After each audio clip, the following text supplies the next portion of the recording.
pemirsa, masih bersama saya Syifa Aulia dalam Berita Kaltim hari ini. Kembali kami sampaikan 3 berita utama Kaltim hari ini.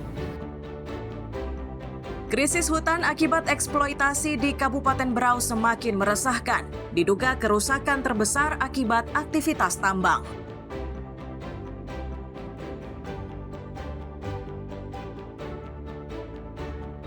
Arus mudik di Samarinda melalui jalur laut jelang Natal dan Tahun Baru masih normal.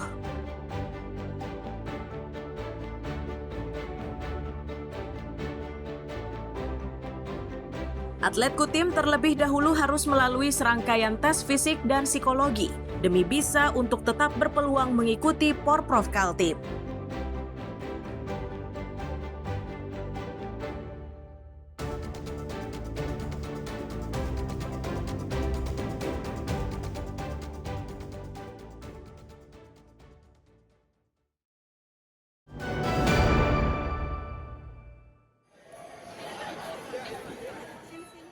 Suasana ramai terjadi saat calon penumpang kapal laut memasuki ruang tunggu di Pelabuhan Samarinda pada Senin siang. Sesuai rencana, para calon penumpang ini akan berlayar menuju ke Parepare, Sulawesi Selatan dengan menumpang kapal motor Cattleya Express. Di antara penumpang menyatakan, aktivitas berlayar rutin dilakukan tiap tahun, terutama jelang Natal. Tujuannya yakni untuk merayakan Natal bersama keluarga di kampung halaman.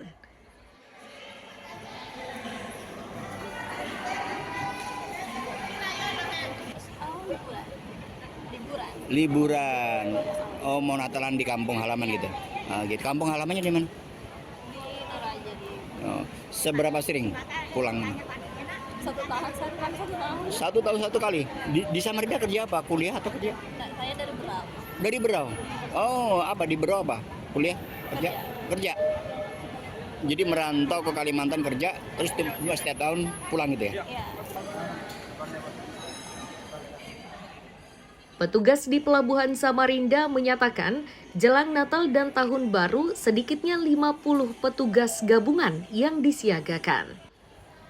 Disebutkan juga jika situasi di pelabuhan tetap aman dan kondusif. Sementara lonjakan penumpang tidak terlalu signifikan. Tercatat pada pemberangkatan Senin siang, jumlah penumpang yang diangkut sebanyak 600 orang.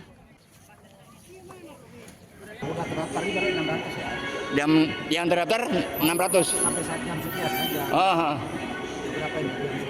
Ya, dibanding hari biasa, Pak, jumlah penumpang. Berapa? Pasti ada kenaikan, tapi tidak signifikan. Nah, ya ini kan jadwal kapal pas ya, semua besok masih ada, sehingga fluktuasi kenaikannya nggak terlalu tajam. Dari kami 3 dan 10 orang dalam satu regu. Satu regu 10 orang. Ya, termasuk juga dari Kesabandaran, dari Indo, gabungan dari Polair. Totalnya ada berapa puluh orang? Ya, sekitar 50-an lah. Yang disiagakan selama Nataru nih ya. Di 50-an. Situasi secara umum Aman. Untuk arus mudik Nataru dari Pelabuhan Samarinda ini diperkirakan masih akan terjadi di hari berikutnya. Petugas mengimbau kepada pemudik agar tidak membeli tiket melalui calo agar pemberangkatannya bisa berjalan lancar. Iswanto dan Amir Hamzah melaporkan dari Samarinda.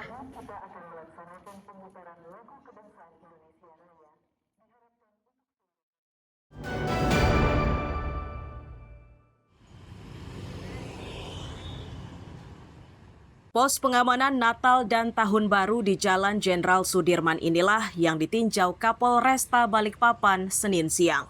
Langkah tersebut dilakukan untuk memastikan seluruh personel yang terlibat pengamanan berikut peralatan pendukungnya sudah tersedia di pos tersebut.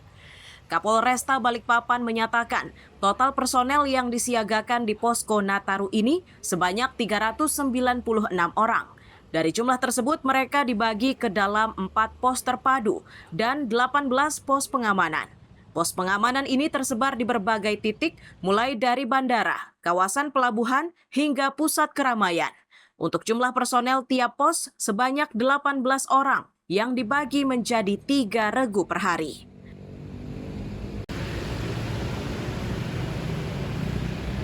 Alhamdulillah hari ini saya melaksanakan kegiatan pemantauan pospam-pospam pengamanan operasi lilin atau operasi lilin Mahakam atau Nataru di jajaran wilayah Polresta Balikpapan. Hampir semuanya pospam dan personil sudah siap untuk melaksanakan kegiatan pengamanan. Kemudian juga tadi kita melakukan pengecekan terkait dengan selain personil, peralatan-peralatan yang memang harus siap ada di setiap pospam itu agar peralatan ini membantu personil kepolisian dalam melaksanakan penguraian lalu lintas apabila terjadi kemacetan-kemacetan. Kapolresta juga mengimbau masyarakat yang ingin bepergian keluar kota agar mematikan listrik dan memastikan seluruh jendela dan pintu rumahnya sudah terkunci. Riani Mantini dan Amir Hamzah melaporkan dari Balikpapan.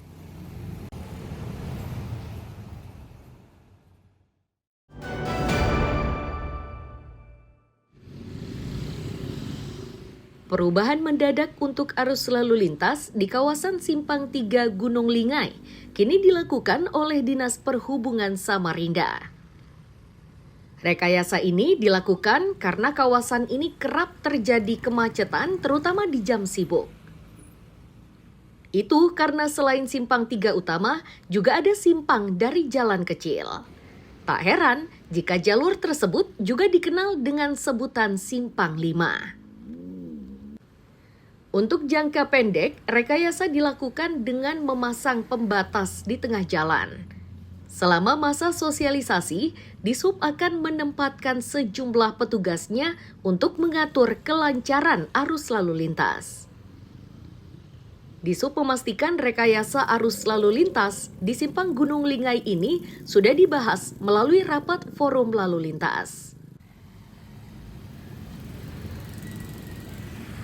Nah, Simpang 3 Gunung Lingai ini kita kemarin sudah melalui rapat forum lalu lintas angkutan jalan. Jangka pendeknya kita akan memasang barrier beton yang pada saat ini masih terpasang 14, tadi malam terpasang 14 dan rencana tanggal 27 nanti akan terpasang sekitar kurang lebih berapa? 41 ya? 29 lagi dan satu barrier ini ukuran 1,5. Nah, untuk rekayasa lalu lintasnya adalah dari kaki Simpang Gunung Lingai yang dari dalam itu hanya berlaku satu arah untuk motor. Roda 4 diarahkan masuk ke Tridharma untuk ke arah mau ke Dai Panjaitan, mau ke PM Nur, termasuk juga yang Dai Panjaitan 2. Kemudian dari PM Nur yang akan masuk ke Gunung Lingai itu juga dilarang khususnya untuk roda 4. Sosialisasi perubahan arus lalu lintas akan berlangsung 2 hingga 3 pekan. Dishub juga akan segera melengkapi rekayasa tersebut dengan memasang rambu lalu lintas. Iswanto dan Amir Hamzah melaporkan dari Samarinda.